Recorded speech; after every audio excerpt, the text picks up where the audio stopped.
నమస్తే అందరికి welcome to our channel time 24x7. నేను మీ తేజ మేచర్ల. ప్రస్తుతం మనం ఒక ప్రముఖ ఆస్ట్రాలజర్ దగ్గర ఉన్నాము. ఈయన ఇంటర్నేషనల్ పొలిటికల్ పరంగా నేషనల్ పొలిటికల్స్ కి సంబంధించి ప్రెడిక్షన్స్ కూడా ఇచ్చారు. ఆయన చెప్పినట్టుగా ప్రెడిక్షన్స్ అన్ని కరెక్ట్ అయ్యాయి అనమాట. ఆయన ఎవరో కాదు, ప్రముఖ ఆస్ట్రాలజర్ అమరవ కశ్యప్ గారు. సో ఆయనతో మనం ఉన్నాము.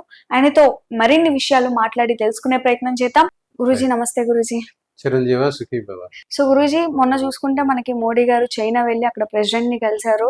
సో రష్యా, చైనా ఇంకా ఇండియా మూడు కూటమిగా క్రియేట్ అవుతాయి అని చెప్పేసి బయట కూడా మాటలు వస్తా ఉన్నాయి. సో ఇఫ్ ఇన్ కేస్ మూడు ఒకవేళ కలిస్తే ఎలాంటి పరిణామాలు చోటు చేసుకుంటాయి? ఇప్పుడు శత్రువుకి శత్రువు మనకి మిత్రుడు అనే నానుడు ఉన్నది రాజకీయాల్లో ఉంటుంది అనమాట. ఎప్పుడైతే అమెరికా మనకి వ్యతిరేకమైందో చైనా మనకి దగ్గరికి రావడానికి ప్రయత్నిస్తుంది. అట్లానే చైనాని వ్యతిరేకిస్తూ అమెరికా మనల్ని దగ్గరికి తీసుకుంది. కానీ ఇప్పుడు ఈ ట్రంప్ చేసిన దుందుడుకు చర్యల వల్ల ఈ పరిస్థితి వచ్చింది. దీనివల్ల అమెరికాకే నష్టం తప్ప భారతదేశానికి నష్టం కాదు.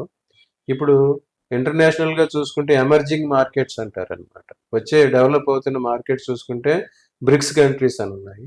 ఆ బ్రిక్స్ కంట్రీస్ లో మెయిన్ కంట్రీస్ మూడు: ఇండియా, రష్యా అండ్ చైనా. అవి మొత్తం ఏషియాలోనే ఉన్నాయి. ఒక రకంగా చూసుకుంటే ఈ మూడు దేశాలు కలిసిన కూటమిని ఎదుర్కోవాలంటే చాలా కష్టం. అమెరికాకు కూడా అది సాధ్యపడదు.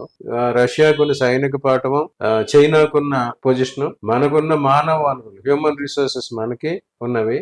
ఈ మూడు దేశాలు కలిసాయంటే ప్రపంచంలో ఎవరు ఈ శక్తిని అడ్డుకోగల పరిస్థితి లేదు. అందువల్ల ఎలాగైతే ట్రంప్ తన చర్యల వల్ల భారతదేశాన్ని దూరం చేసుకున్నాడో, అందుకు తనే దానికి దిద్దుబాటు చర్యలు తీసుకుని మళ్ళీ దాన్ని సరి చేసుకునే పరిస్థితి ఉంటాడు. ఇక ట్రెడిషనల్ గా చూస్తే ఏమైందంటే, మనకి చైనాకి దాయాది వేరు ఎప్పటి నుంచో ఉన్నది.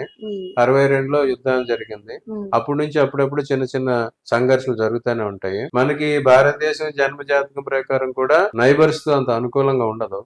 ఎందుకంటే మన ఏర్పడిన లగ్నం రాశి ప్రకారం కుమ్ములాట్లు జరుగుతాయి.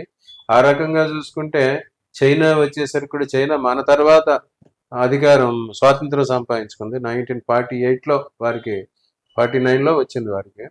దాని ప్రకారం వాళ్ళది పుష్యమి నక్షత్రంలో ఆ దేశం ఏర్పడటం జరిగింది అనమాట. పుష్యమి నక్షత్రం అనేసరికి మనకి మన ఇండియా కూడా పుష్యమి నక్షత్రంలోనే ఏర్పాటు జరిగింది.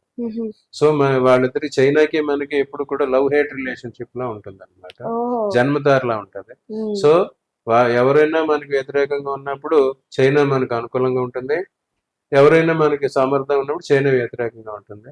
So it will be cautious approach అనమాట. ప్రపంచ రాజకీయాల్లో ఉన్న పరిస్థితుల ప్రకారం మనం అందరితోటి సమాన డిస్టెన్స్, నాన్ అలైన్డ్ థియరీ అని ఇదివరకు మన నాయకులందరూ దాన్ని ప్రారంభించారు.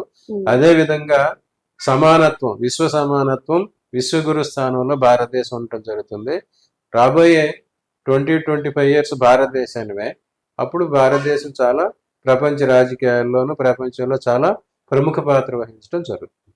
Okay Guruji, thank you so much. Share చేయండి, లైక్ చేయండి, సబ్స్క్రైబ్ చేయండి.